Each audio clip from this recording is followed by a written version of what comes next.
Donc aujourd'hui, je vais vous présenter donc l'Oxylos, qui est un appareil donc semi-automatique qui va combiner l'analyse de gaz, la mesure de fuite et le test d'éclatement.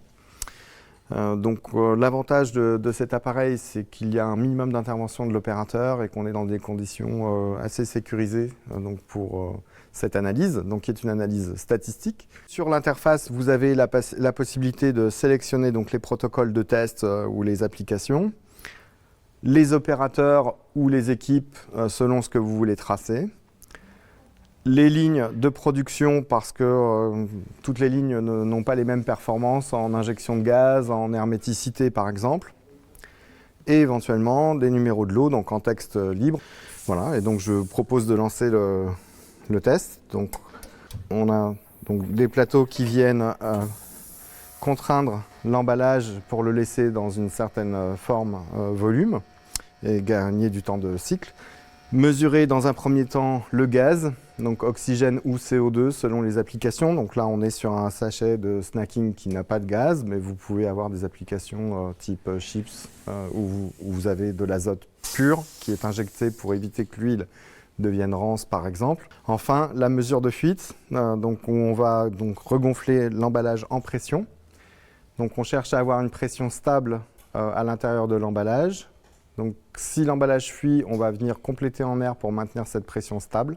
C'est ce complément en air qui va être le résultat de la mesure de fuite. Et puis donc en dernier lieu, le test d'éclatement où on va faire une mesure jusqu'à rupture de l'emballage cette fois. Donc on va monter en pression et voir quelle est la pression maximum atteinte, voir quel est le comportement de l'emballage sur cet effort de pression.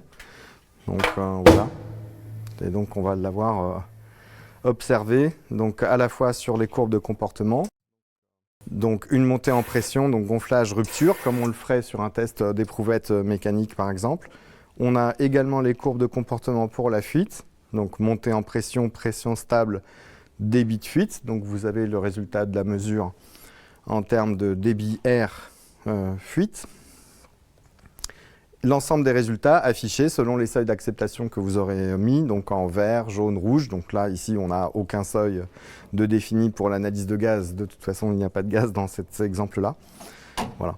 Et donc, à l'issue du test d'éclatement, l'intérêt est de voir où s'effectue la rupture, par exemple sur les soudures transversales ou sur la soudure longitudinale, par exemple, selon les faiblesses de l'emballage.